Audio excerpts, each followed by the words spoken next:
might not have thought of going to the United Kingdom. First and the foremost thing I would like to ask each and everybody, is my voice audible? Because there will be lots of information that I would like to share. So if my voice is audible, please say yes so that I can go ahead. Okay, thank you so much. Now, see, let me tell you first and the foremost thing, students, I would want everybody to have a pen and pencil in their hand, because there will be lots of important information that you will be getting that you might not be able to get, even after surfing lots of things. So आप अपने पास pencil और notebook साथ में रखें, and if at all you feel that there is certain information that you would like to jot in, you can very well do that along with my presentation. Now, ये जो lecture होगा, it is going to be entirely based on education UK, and for most of the students, ये uh, पता नहीं इनको कि UK, see, if you are a newcomer, you might not know that UK भी जा सकते हो. For example, if I talk about, then UK was always a very popular destination to go. Starting from, if I talk about, in fact, if I talk about India, the strong student contingent who started moving from India to developed countries all got started from 1995. अगर हम सही मायनों में बात करें तो 1995 में से लोग इंडिया से स्टूडेंट वीजा पे in bulk they started going. पहले लोग जाते थे, but only the elite people, the professional people, only those who were rich were going over there. But from 1995, even the common people started going to foreign countries. And I can still remember कि पहले दो ही countries ऐसे थे जो जहन में आते थे, जो आपके दिमाग में होते थे. पहला था USA and second one was UK. आज की जो प्रेजेंटेशन है, we are going to cover why you would like to go to UK, और यूके क्यों जाना चाहिए. यूके की एजुकेशन सिस्टम के बारे में हम लोग बात करेंगे, which courses you can study in the UK and the level of the course, उसकी एंट्री रिक्वायरमेंट्स कैसी होगी, the point system that we are going to share. We are also going to talk about embassy fees. We will also talk about the work rights once you go over there and even after completing your studies. Steps आपको क्या लेने होंगे once you reach UK, and most importantly, जो शायद आपको सबसे ज़्यादा दिलचस्पी होगी, how to get PR after completion of your studies. Now, let us start, with the first thing. Why UK? Now, मैंने पहले, when I started my lecture, I told you that UK was a very popular destination, one of the most elite destinations for most of the celebrities, politicians, and elite people. If I talk about Mahatma Gandhi, if I talk about Jawaharlal Nehru, all have got their education from UK. So UK और USA ऐसे destinations है जहाँ पे लोग काफी सालों से जा रहे हैं and people are still moving on. Most important thing is that UK का जो education है, it is a very proven sort of education. जहाँ पे you are sure to get the education, you are sure to get the experience, the global exposure that you are looking for. The same global exposure you'll get while studying in the US. But UK में सबसे important चीज है, each and every program has been designed so that आपका theoretical और practical knowledge दोनों अच्छी तरह से बढ़े. दूसरी important चीज, वहाँ की जो universities है, they are more than 100 years old. I can still remember काफी universities तो ऐसी है, I was even astonished that they are almost 400 500 years old. जैसे कि काफी यूनिवर्सिटीज 1500 AC में AD में स्टार्ट हुई थी, काफी स्टार्ट हुई थी 1700 में. मतलब आप आज की तारीख से 300 साल पहले की यूनिवर्सिटीज है. So these are all very recognized universities wherein you are sure that you are going to get a high quality education. The other important thing, post study work permit चालू हो गया है. Now this is one of the most fundamental reasons that people are now opting for UK in comparison to other countries as well. अगर हम बात करें कि UK में 2009 में बहुत लोग गए, there were lots and lots of people. अगर कोई आपके जानकारी में होगा तो यूके में 2009 में इतने रिलैक्सेशन हुए because post study work permit बहुत थी, and lots of students move to the UK up till 2011. 2011 तक लोग यूके में जा रहे थे और बिल्कुल दे वर गोइंग इन बल्क. ऐसा नहीं कि एकल दोकल. In fact in India, out of the total people who went to the UK for studies up to 2011, almost 20 to 25% people were from India. Matlab, UK was always the most sought after destination to study for Indian students till 2011. After 2011 वहाँ की government change हुई and then they stop giving post study work. मतलब आप जा तो सकते थे but you are not able to get the post study work. 2019 में, so I am telling 2019, in 2019 you are able to go. UK government started opening up post study work. मतलब कि आप अगर कोई भी पढ़ाई करते हो then you are eligible to get 2 years of work permit after completing your studies. ये सबसे बड़ा कारण है कि आज की तारीख में Indians have started moving or thinking UK as one of the most important destinations to go. दूसरी सबसे इम्पोर्टेंट चीज यहाँ पे ये है कि यूके में अगर हम बात करें कि जो कोर्सेज जो रहते हैं वो बैचलर्स के 3 साल के रहते हैं एंड मास्टर्स के 1 ईयर के रहते हैं. This is one of the most important initiatives और इंसेंटिव्स रादर कि जिसके कारण लोग यूके में जाना पसंद करते हैं.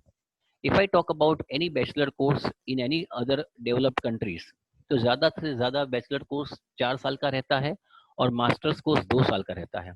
यूके ही एकमात्र ऐसा कंट्री है जहाँ पे मास्टर्स कोर्स एक साल का है and bachelor course is only of 3 years. So after completing 1 year master's course, you are eligible for post study work. और सबसे बड़ी इंपॉर्टेंट चीज है उनकी गवर्नमेंट ने माना है कि इंडियन स्टूडेंट्स वहाँ पे दे contribute a lot. You might not know that Lakshmi Mittal, who is a steel baron and one of the most richest people or richest persons of the world, is from the United Kingdom. और वो Indian भी है. वहाँ की जो assembly है उसमें बहुत सारे इंडियंस है और इंडियन कम्युनिटी बहुत रूटेड है वहाँ पे. अगर हम बात करें यूके की तो यूके में हमारी this is not the first generation that is going to the UK. मतलब कि 60-70 साल से there have been Indian families who have been settled over there. They are doing fantastic business over there and they are also helping out तो आप मतलब कहने का तात्पर्य है कि अगर वहाँ पे आप जाएंगे you are sure to get Indian strong community जिससे आपको काफी फायदा होगा.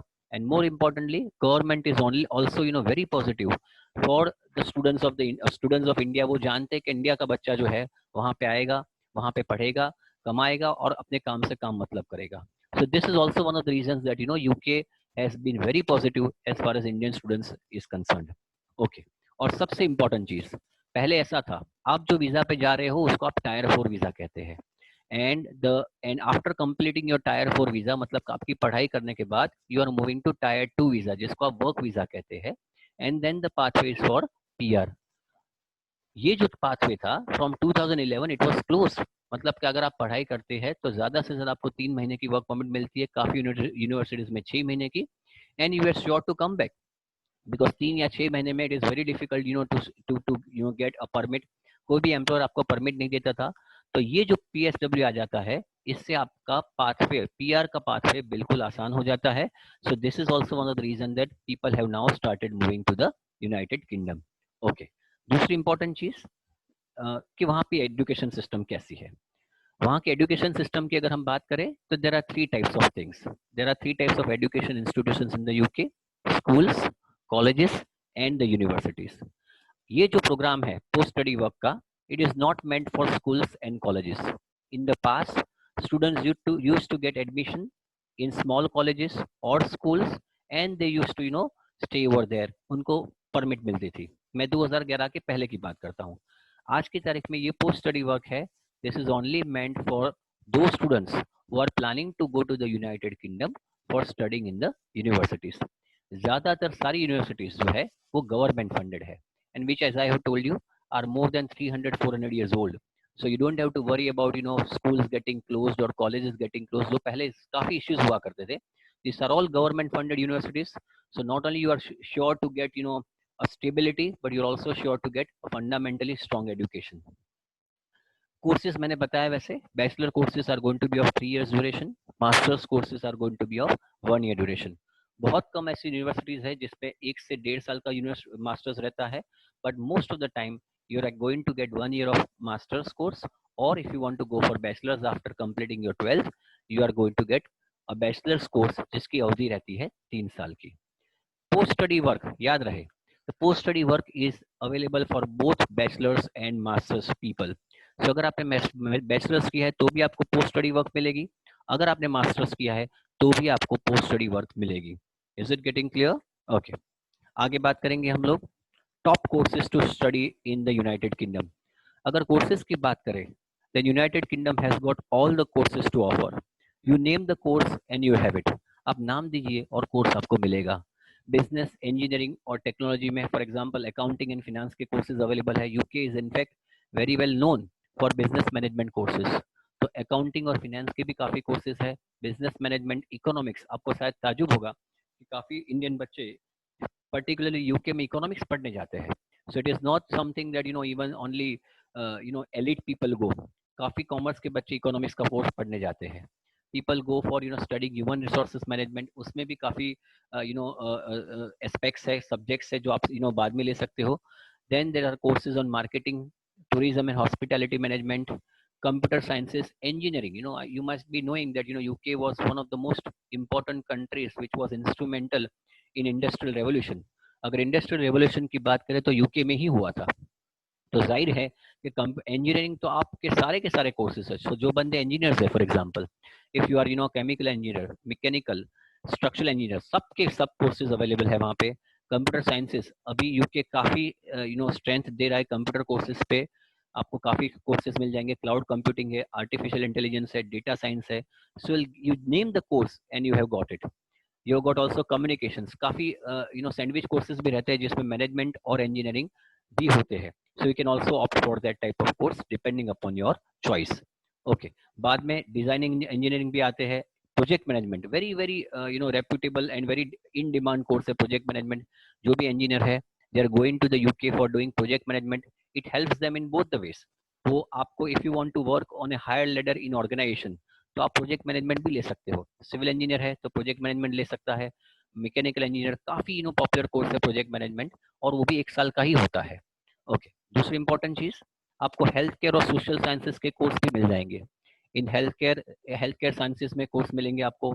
Mental health, it's a very strong in demand course है, because you know that right now people are suffering from lots of stress and anxiety.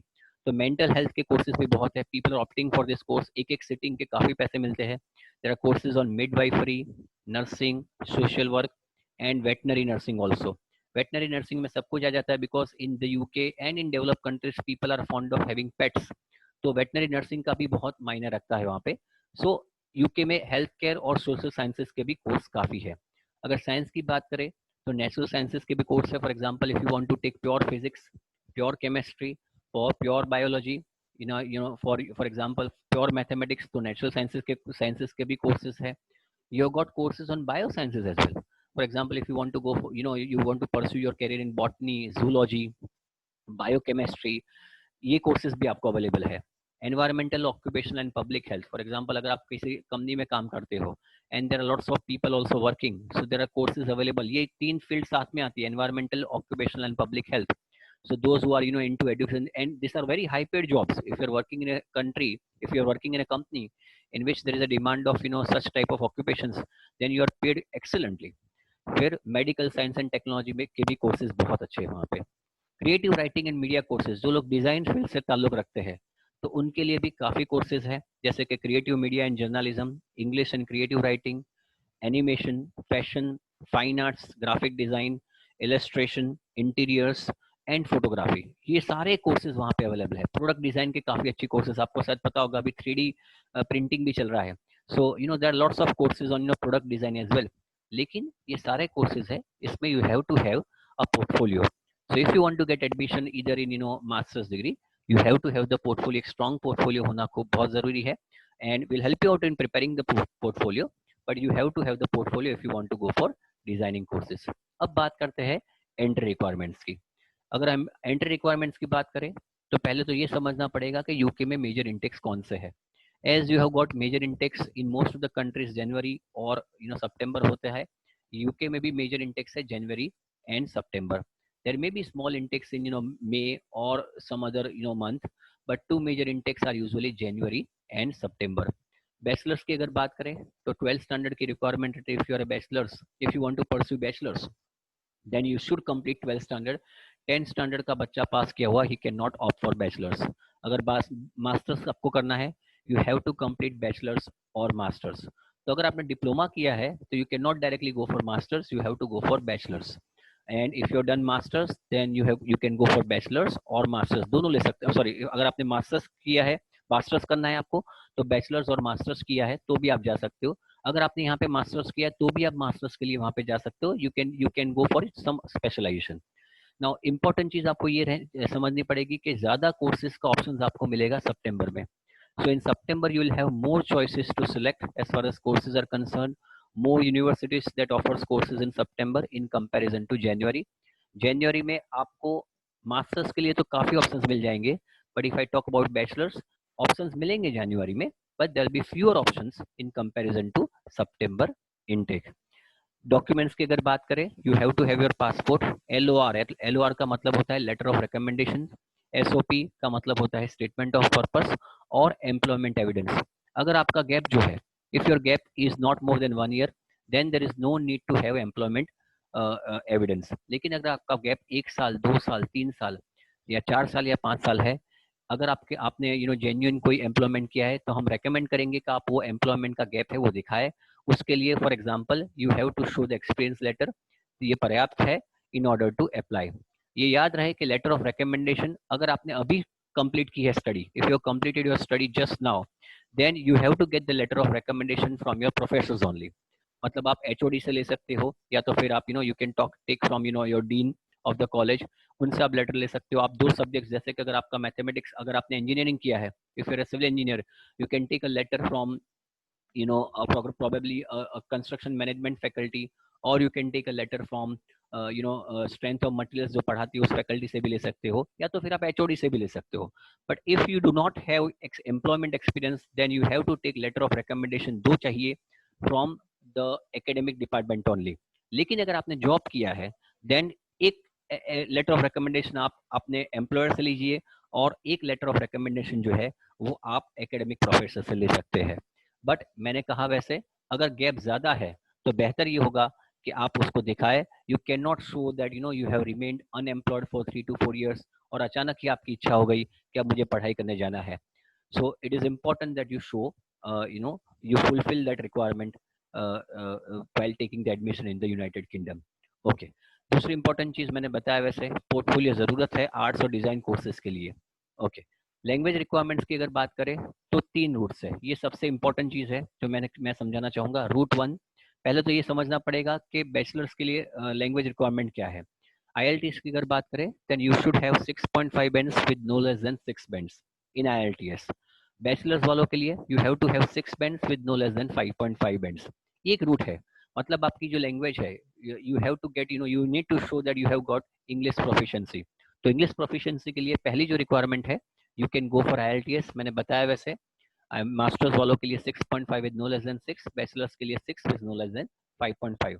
अगर आपके पास IELTS नहीं है, देन दूसरा रास्ता है कि अगर आपके स्टेट बोर्ड में 70% और हायर है इन इंग्लिश सब्जेक्ट, काफी यूनिवर्सिटीज 65। यहाँ पे एक थोड़ा सा ध्यान रखने वाली बात है, अगर आपने स्टेट बोर्ड, जैसे कि आप, अगर हम गुजरात की बात करें तो Gujarat secondary education Gujarat board में से आपने किया है pass out, then there are universities, तो अगर आपके इंग्लिश में 70 या 65 मार्क्स तक भी है, then you may not be required to give IELTS, तो आपको IELTS देने की जरूरत नहीं है।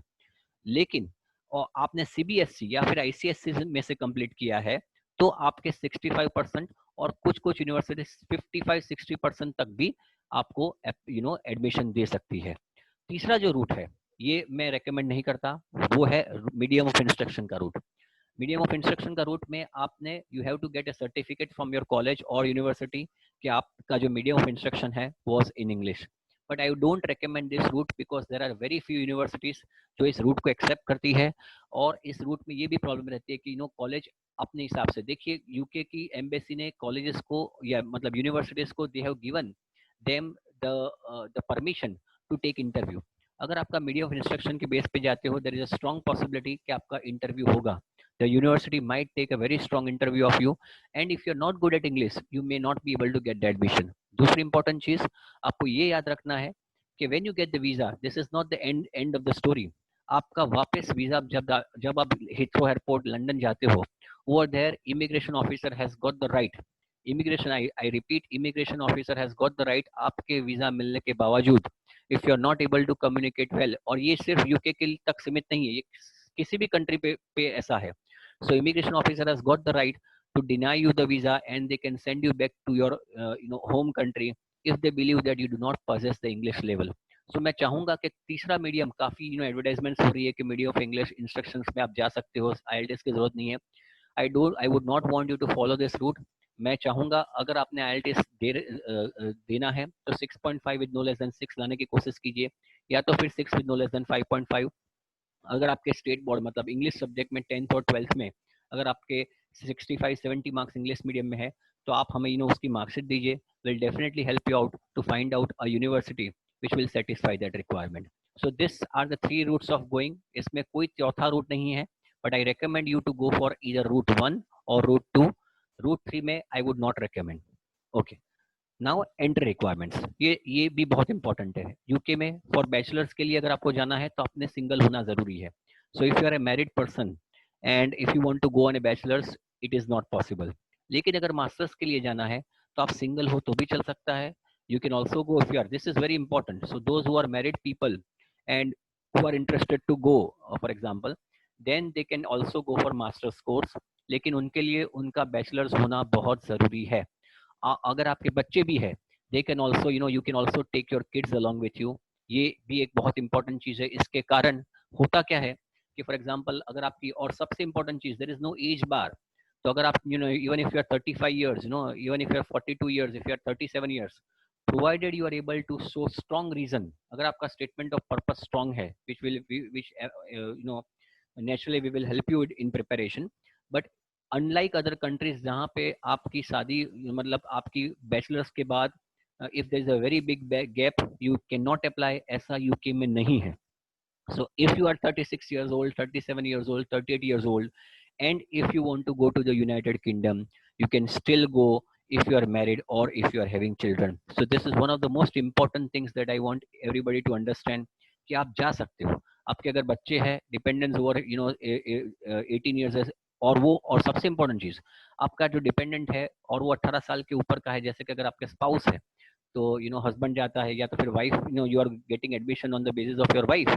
And if you want to, if the husband wants to study work full time over there, he can very well do that. Wife can work part time during the university program if it is going on, and wife can work full time after the completion of the course or during the vacation. लेकिन husband तो जो है या vice versa can work full time from the day from day one. ये सबसे बड़ा interesting factor है, सबसे बड़ा इंसेंटिव है for married people to go to the United Kingdom. Okay, so दूसरी इंपॉर्टेंट चीज, पॉइंट सिस्टम. अब आपको ये समझना होगा कि UK unlike other countries works on point system. तो अगर आपको यूके जाना है तो you have to get 40 points. तो ये 40 पॉइंट्स कहाँ से मिलेंगे? You will get for 30 points for CAS. CAS का मतलब होता है confirmation of acceptance of studies. मतलब कि आपको कोई भी यूनिवर्सिटी, फर्स्ट कीजिए कि आपको मिडिल सेक्स यूनिवर्सिटी में से आपको एडमिशन मिला, एंड यू गॉट, पहले देखिए एडमिशन कैसा रहता है कि आपको पहले ऑफर लेटर मिलता है, and after completion of the offer letter, for example usually UK में फर्स्ट कीजिए कि उसकी फीस जो है 12,000 पाउंड है.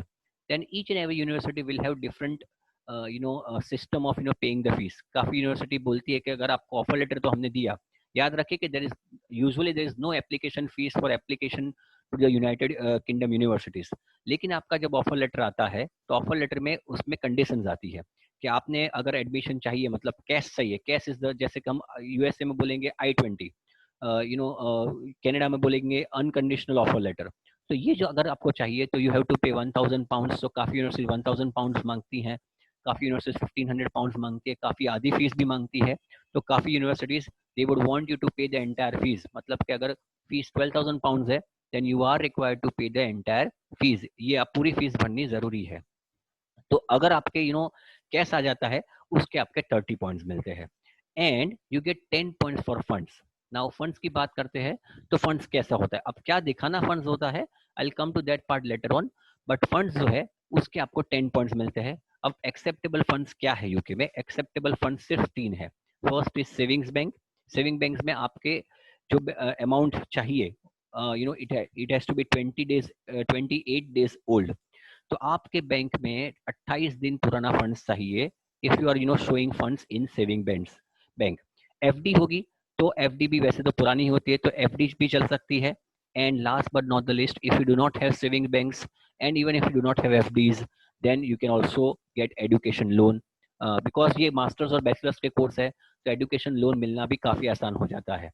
ओके, नाउ फंड्स की बात करते हैं। हमने बात की कि आपको फंड्स दिखाने हैं, या तो फिर आप फंड्स दिखा सकते हैं सेविंग्स बैंक में, या तो फिर आप फंड्स दिखा सकते हैं एफडीज थ्रू, या तो फिर you can take a loan. अब ये सेविंग्स में अकाउंट में फंड्स, ये अकाउंट जो है वो किसके नाम पे होना चाहिए? फर्स्ट कीजिए कि आप जा रहे हो, for example husband is going and wife is going to be the dependent, then funds should be in your name. जैसे कि हस्बैंड के नाम पे होना चाहिए, या तो फिर बैंक का जो अकाउंट है वो हस्बैंड के नाम का होना चाहिए, या तो फिर स्पाउस और हस्बैंड के जॉइंट अकाउंट है उसमें भी चलेगा, या तो फिर हस्बैंड के पेरेंट्स के अकाउंट में भी चल सकता है, बट इन लॉज में नहीं चलेगा।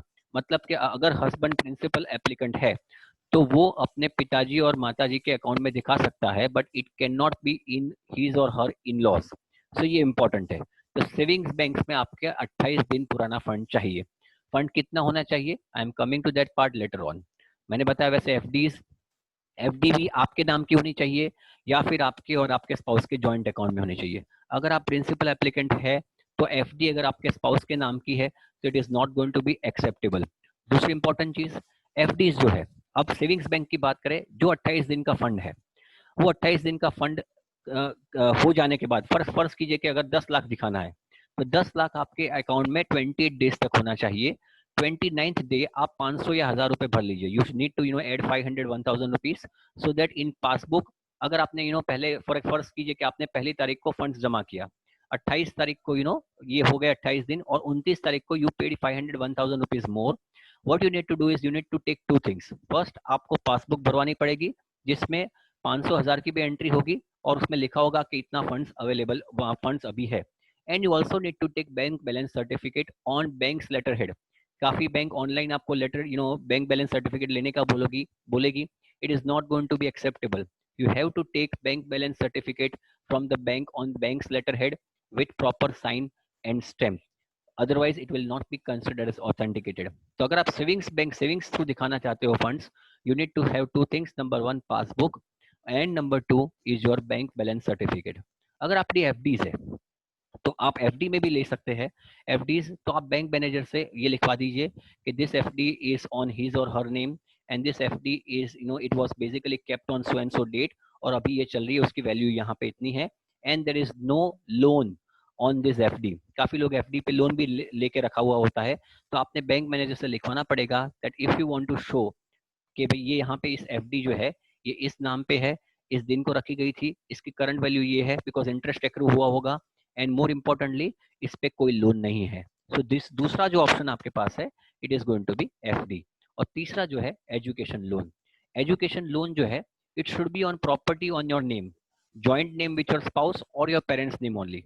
फॉर एग्जाम्पल आप जाना चाहते हो, यू आर हस्बैंड जाना चाहता है, तो जो एजुकेशन लोन है इट शुड बी ओनली, जो एजुकेशन लोन में वो लिखा के आता है कि ये प्रॉपर्टी किसके नाम की है, तो ऐसा नहीं चलेगा कि ये माता ये चाचा की है प्रॉपर्टी, उसके नाम पे आपने एजुकेशन लोन ले ली। It is not going to be acceptable. Education loan जो है उसकी प्रॉपर्टी जो है it has to be only either on the name of husband, या तो फिर जॉइंट अकाउंट विद स्पाउस, मतलब वो अगर वो प्रॉपर्टी है कोई बंगला है, then the bungalow should be either on the name of husband alone, either it could be on the name of husband and spouse, or it could be on the name of parents of husband only. It cannot be on the name of in-law parents. मतलब कि अगर आपकी if your husband अगर जाना चाहता है तो वो इन लॉज के नाम पे एजुकेशन प्रॉपर्टी नहीं होनी चाहिए। उस पे अगर लोन ली है आपने, it is not going to be acceptable. I repeat, अगर आपने एजुकेशन लोन लेनी है, जो प्रॉपर्टी होगी it should be either on your name, either on the joint name of husband and wife, and last it could be on the name of the parents of the applicant. So ये तीन चीज valid है, savings, FDs and education loan. Okay, now कितना fund show करना पड़ेगा, ये I would recommend you people to have थोड़ा सा नोटबुक और पेंसिल साथ में ले लीजिए। तो ये गणित ये है कि फर्ज कीजिए कि यूके की कॉलेज फीस आपने दिखाना कितना है, college fees plus living expenses for 1 year. Now मैंने बताया वैसे college fees would vary from 11,000 pounds to 20,000 pounds. तो ऐसे केस में अगर कोई यूनिवर्सिटी ऐसी है, for the sake of simplicity मान लीजिए कि 15,000 पाउंड की 15,000 पाउंड की कॉलेज फीस है मास्टर्स की, तो ऐसे केस में what you need to do, और यूनिवर्सिटी ऐसा बोलती है कि आपको 10,000 पाउंड अभी भरने पड़ेंगे इन ऑर्डर टू गेट कास। आपको याद होगा, मैंने बताया होगा कि पहले आपका ऑफर लेटर आता है, ऑफर लेटर में कंडीशन लिखी जाती है कि आपको इतने पाउंड भरने पड़ेंगे, उसी के बाद you are going to get cash. तो अगर कॉलेज ने ऐसा लिखा, यूनिवर्सिटी ने ऐसा लिखा कि you need to pay 10,000 pounds, you already paid 10,000 pounds, so balance is going to be 5,000 pounds. Now 5,000 pounds, UK rate is almost 95-96 rupees. For the sake of calculation, we'll consider that to be 100. तो 5,000 pound मतलब 5 लाख रुपए हुए। उसके अलावा there are two categories. पहली एक तो ये है कि you may be able to, you may be selecting the university in the in proper London, greater London जिसको बोलेंगे, या तो फिर you can take the university outside of London. Living expenses in London and outside of London are different. London, because it's a proper downtown area, living expenses are higher in comparison to the universities, in comparison to the places which are outside of London. तो ऐसे case में funds for, अगर inner London में आप जाते हो, proper greater London में अगर आपने कोई यूनिवर्सिटी सिलेक्ट की है, तो या तो अगर आपने 10,000 पाउंड भरे हैं, बैलेंस बचा 5,000 पाउंड मतलब के 5 लाख रुपए, तो लिविंग एक्सपेंसेस में ऐसा है कि मेन एप्लीकेंट के 1265 मतलब के 1265 pound into 9 months will come out to be 11,385 pounds. तो मतलब 11,385 पाउंड्स, मतलब इसको हम अप्रोक्सीमेटली लेते 11 लाख रुपए। तो 11 लाख रुपए प्लस 5 लाख रुपीस जो बैलेंस की फीस थी, मतलब कि 16 लाख रुपए आपको बैंक बैलेंस में दिखाने पड़ेंगे।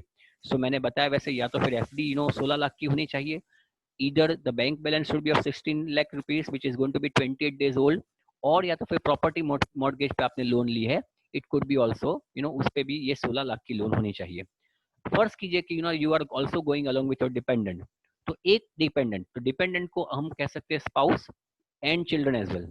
लेट अस एज्यूम दैट आप अपने वाइफ के साथ गए हो, तो आप अपनी वाइफ के साथ, तो वाइफ का भी खर्चा दिखाना पड़ेगा 845 pounds into 9 months, that is 7,605 pounds. So then you need to show, कितना शो करना पड़ेगा, कॉलेज की फीस जो 5,000 पाउंड मतलब 5 लाख रुपए, मेन एप्लीकेंट के 11 लाख रुपए, और इनके तकरीबन 7 लाख रुपए।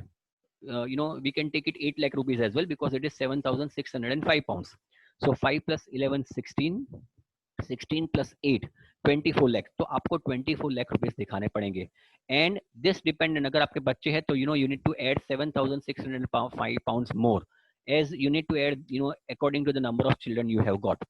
लेकिन अगर आप you are wearing, you are staying, you are studying in a university which is outside of London, then the expenditure is going to be less. जो मेन एप्लीकेंट का 1,265 पाउंड्स था, this is going to go down to 1,015 pounds in case of universities that is outside of London. तो ऐसे case में this is the calculation that you are required to show. तो इतना याद रखें, बारीकाई से अगर याद करें तो इतना याद रखें कि फॉर एग्जांपल जो भी बैलेंस फी है, balance fee plus 11 lakh rupees for your accommodation and food, living expenses की बात करें, and dependent के 7,000 pounds. This is the proper in mathematics that you will have to apply. ज्यादातर बच्चे अपने ज्यादातर स्टूडेंट्स अकेले जाते हैं, ज्यादातर स्टूडेंट्स अपने स्पाउस के साथ जाते हैं। तो अगर आप अकेले हो तो you'll have to show 5 lakh plus 11 lakh, that is 16 lakh. And if you are going along with your spouse, याद रखें कि हमने ऑलरेडी 10,000 पाउंड यूनिवर्सिटी में भरे हुए हैं। तो अगर यूनिवर्सिटी मांगती है कि आप सिर्फ 5,000 पाउंड की भरना है आपको, तो बैलेंस ले लीजिए, balance is 10,000 pound and then plus 11,000 pounds. That is what you are required to show. I hope this is clear. The fund part is very, very clear, everybody. Yes or no? Any doubts or queries on funds part? Yes, everybody. Is the fund part clear to everybody? Yeah, funds outside. Yeah, the calculation यहाँ पे गलती, हाँ, yeah, Maitri, I know the calculation is wrong, but you can say that यहाँ पे this is 1,265 pounds and this is 1,015 pounds into 9 करके जो भी आता है, you can check it out, whatever it comes. Clear? Okay, fine. Now let us try to understand. Let us try to understand कि for example आपने करना क्या है. Now embassy fees. अब embassy fees जो है, this is going to be 300 and ये थोड़ी सी costly है. It is on the higher side. It is 33,000 rupees per applicant. So if your application, if you're alone, it is going to be 33,000 rupees. This usually, once you submit the file, you're expected to get the visas within 10 to 15 days. लेकिन In case if you want to get the if you want to get the visa clearance faster, for example अगर आपके 10 दिन के बाद university course चालू होता है, तो there is also one more option. You can pay 52,000 rupees, then you are expected to get the visas outcome within 7 working days. और काफी यूनिवर्सिटीज में ऐसा भी है कि if you want to get your visa clearance, और या तो फिर आपका जो आउटकम है वीजा का आउटकम आप चाहते हो कि सिर्फ 2 दिन में लाना है, then you need to pay 1,15,000 rupees approximately. I am converting pounds into rupees. ये कभी कभार ऐसा होता है कि you might have got admission late, और आपने फीस भरने में भी काफी दिक्कत कर दी है, काफी देर कर दी है, and your course is getting started within a week. Then many a times we ask students to go for this or third option as well. But no, on nominal basis, the visa fees is going to be 33,000 rupees. Okay. Now the other important part, आप क्या करेंगे, work rights क्या है. Now ये आपको समझने की बहुत जरूरत है. मेन एप्लीकेंट जो है वो स्टडी करता है, जब स्टडी करता है उसको 20 घंटे का काम कर सकता है. वैकेशन में वो फुल टाइम काम करेगा. स्पाउस जो है, she can work full time for the entire duration, so you don't have to worry about the spouse can work full time. So generally होता क्या है, हम लोग क्या सलाह देते कि अगर आपकी वाइफ जो है, हस्बैंड और वाइफ है, then we recommend that you can submit the file on spouse behalf, wife behalf, ताकि वाइफ पढ़े और husband can work full time. This is again it can vary from case to case, but this is the normal recommendation that we give. अगर आप single हो तो कोई सवाल होता नहीं है. You can directly work 20 hours during your study, and you can work full time during your vacation. Okay, steps to follow after reaching UK. आप ये बहुत इंपॉर्टेंट है, आपने यूके जाने के बाद क्या करना है. The first and the foremost thing is that ये आपको समझना जरूरी है कि योर यूके वीजा, अगर आपका स्टडी 1 साल का है या 3 साल का, UK visa is only going to be for 30 days. Now आप बोलेंगे सर ये 30 days क्यों है. In the past UK government have had very bad experiences, क्योंकि कॉलेजेस में जाते थे. मुझे याद है 2008-2009 में इतने सारे बच्चे कॉलेजेस में गए. They go to the college and what happens is that college में वो पढ़ते नहीं थे, कॉलेज को देखता ही नहीं, देख फॉर एग्जांपल वो जाते भी नहीं थे. I have seen number of students they have not visited, मतलब गए तो यूके में XYZ कॉलेज के बेसिस पे, यूके कॉलेज को देखा ही नहीं है, सीधा काम करने लग गए. From the experience UK government has found out that we don't want our policy to be misused. तो उन्होंने क्या किया कि आप 30 days का वीजा मिलेगा. आप 10 दिन, मतलब आप पहली तारीख को यूके गए तो 11वीं तारीख तक अप टू डेट 11 आपने वहां पे जाना होगा, कॉलेज को मिलना होगा, कॉलेज में आपका रजिस्ट्रेशन करवाना होगा, and after registration you are going to get biometric residence permit. आपको बायोमेट्रिक रेसिडेंस परमिट मिलेगी जो ड्यूरेशन ऑफ कोर्स की होगी. आई रिपीट, ये बहुत इंपॉर्टेंट है. अगर आपने, मुझे याद है एक बच्चा for example he went to the UK, he forgot to go to the college, मतलब 1.5 महीने पहले चला गया था. He was expected to visit the college and get the registration procedure done. He did not do that. उसको deport करना पड़ा UK government को, and he was literally crying in front of us. But हमने उसको समझाया था कि if you want to go to the United Kingdom आपको 30 days का वीजा मिलेगा. Once you reach over there within 10 days you have to have the biometric residence card. Biometric residence card आपको college देती है या तो फिर नजदीकी पोस्ट ऑफिस देती है.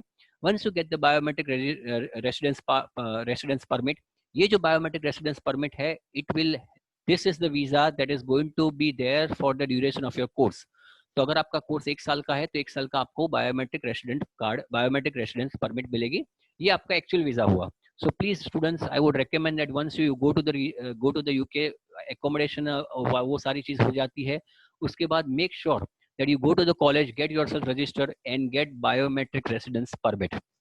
Okay. Then other important part is that you need to contact the university within 10 days of reaching. अब देखिए biometric residence permit सिर्फ आपको यूके की यूनिवर्सिटी में से नहीं मिलेगी. You can also get it from the nearest post office. पहले वैसे मैंने बताया कि this is to avoid misuse. If you do not get BRP, मतलब कि biometric residence permit, your stay becomes illegal. Okay. आपको जाके करना क्या है? Now where you can get the job over there? You can go get the job in supermarkets. बहुत सारे jobs के options हैं. For example, if you want to go there and study, job करना है तो supermarket, जैसे कि यहाँ पे chain है, DMart chain है, वैसे वहाँ पे Tesco है, Sunbury's है, Asda, LD है. LD is a very popular brand. It's also there in the USA. It's also there in Australia. Morrisons, Waitrose. ये सारे jobs में हम चाहेंगे कि आप CV बनाएं. देखिए ये important है कि एक ही CV मत रखिए.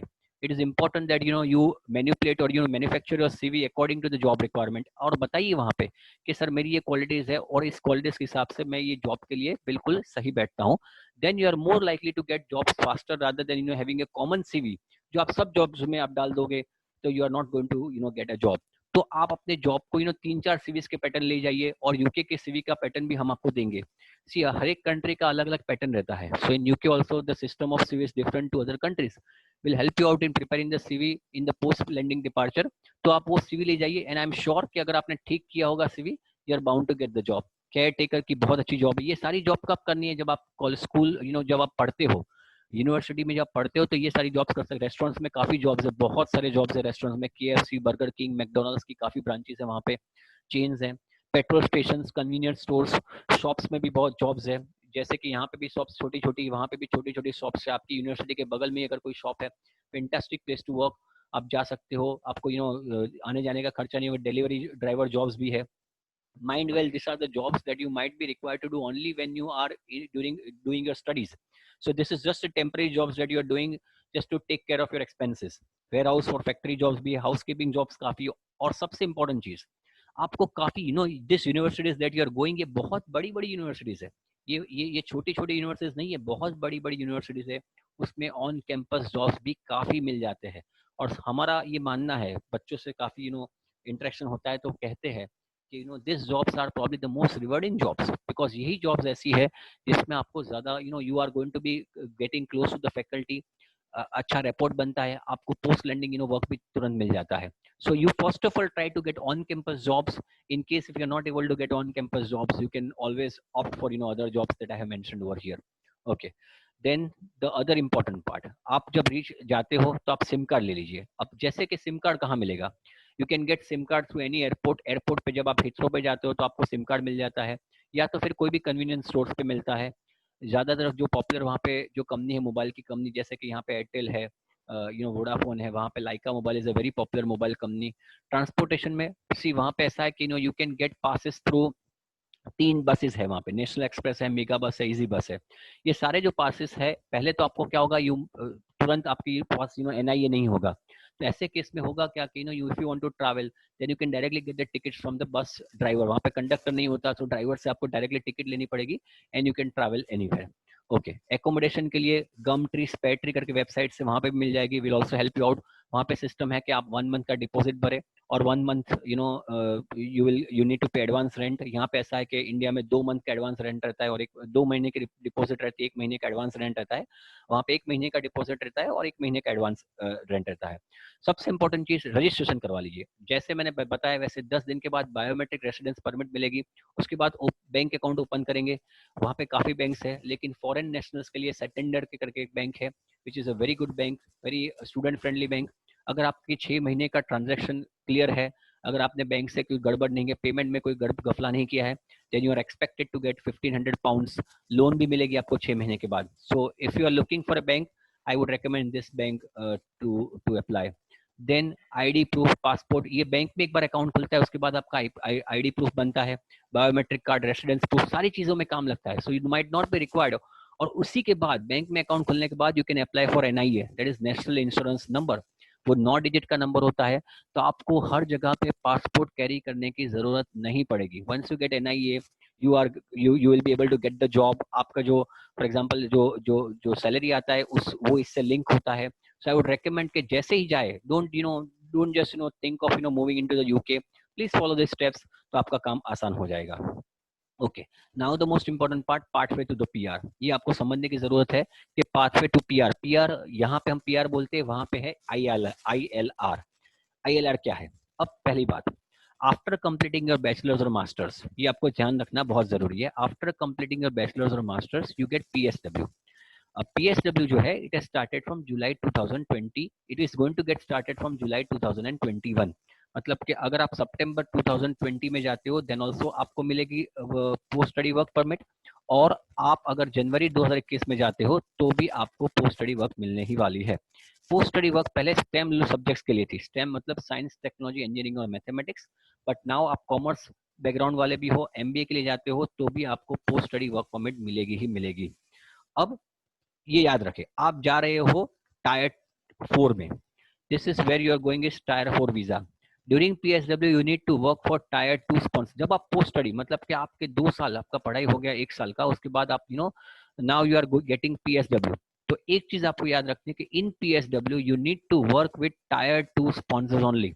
अगर आप गूगल पे टाइप करेंगे टायर 2 स्पॉन्सर्स यूके, तो टायर 2 स्पॉन्सर्स की पूरी लिस्ट मिलेगी आपको. There are almost 31,000 to 33,000 tier 2 sponsors. मतलब ये कंपनीज है. तो ये यूके गवर्नमेंट की मान्यता वाली कंपनी है. आपने उसी कंपनी में काम करना है जो कंपनी इस टायर 2 स्पॉन्सर लिस्ट में है. This list keeps on changing. जैसे कि आज फर्ज करें आज 31,500 है, तो कल उठ के वो 32,300 हो जाएगी. This keeps on changing. So you need to make sure that you only work in tier 2 sponsors company in order to get PR. तो आपने PR के लिए मतलब PSW में आपको टायर 2 कंपनीज में ही काम करना है. जब आप कॉलेज में पढ़ रहे हो, यूनिवर्सिटी में पढ़ रहे हो, तब ये टायर 2 कंपनी में काम करने की शायद जरूरत नहीं है, शायद मिलेगा भी नहीं. लेकिन once you complete your study, it is imperative कि आप टायर 2 कंपनीज जो है उसकी लिस्ट में किसी एक कंपनी में आपको काम करना जरूरी है. एंड ये द मोस्ट इम्पॉर्टेंट थिंग कि ये जो सैलरी है आप जब टायर 2 कंपनी में करते हो तो आपकी सैलरी मिनिमम 20,800 पाउंड होनी जरूरी है. So you have to have salary of 20,800 pound. जब आपने अगर आपने 1 साल का मास्टर्स किया उसके बाद 2 साल की वर्क परमिट की, आप टायर 2 कंपनी में काम करते हो, तो 2 साल के बाद आपका वीजा एक्सटेंड हो जाएगा और 3 साल के लिए. याद रखिए, जब आप पढ़ते हो you are on tier 4 and when you are switching to PSW you are moving from tier 4 to tier 2. From tier 4 to tier 2, यहाँ पे गलत है, ये टायर 4 टू टायर 2 है. Okay. And after working for 5 years you can apply for ILR. तो बिल्कुल आसान तरीका है. आप मास्टर्स के लिए जाते हो, तो मास्टर्स पढ़ाई करने के बाद या बैचलर्स पढ़ाई करने के बाद you are going to get 2 years of PSW. PSW में आप टायर 2 कंपनी जो स्पॉन्सर लिस्ट है उसमें काम करोगे. And if you work in that company any tier, जैसा जरूरी नहीं कि एक ही टायर 2 कंपनी में काम करना है. You can switch from one tier 2 company to another tier 2 company. काम करने के बाद you will be applying for IRL, indefinite leave to remain. आपने सिर्फ अपने अकाउंट में 1,000 पाउंड शो करना है. यू शुड हैव PCC मतलब पोस्ट पुलिस क्लियरेंस सर्टिफिकेट चाहिए, और आपके ऊपर कोई फाइनेंशियल लायबिलिटी नहीं होनी चाहिए. उसके बाद सीधा ही आपको ILR मिल जाएगा. So it is a very simple process. 1 year of study, then followed by 2 years of PSW, again 3 years of extended post study work. After completion of 5 years, you are going to get ILR. So the process is very very simple. I hope you have understood everything that I have tried to explain. I have tried to incorporate all the points of UK study visa. Now case to case अगर आपके कोई question है तो आई would recommend कि आप phone कर सकते हैं. You can always call Dhruval ma'am on 9662554242, and I'm sure you'll be able to get the answer. I hope you have got all the information about UK. Any questions, any doubts, students?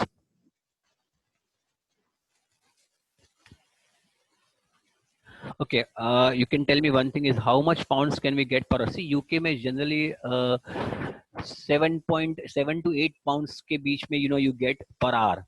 So you expect to get 7 to 8 pounds per hour. That is what you get. Okay, any questions, students?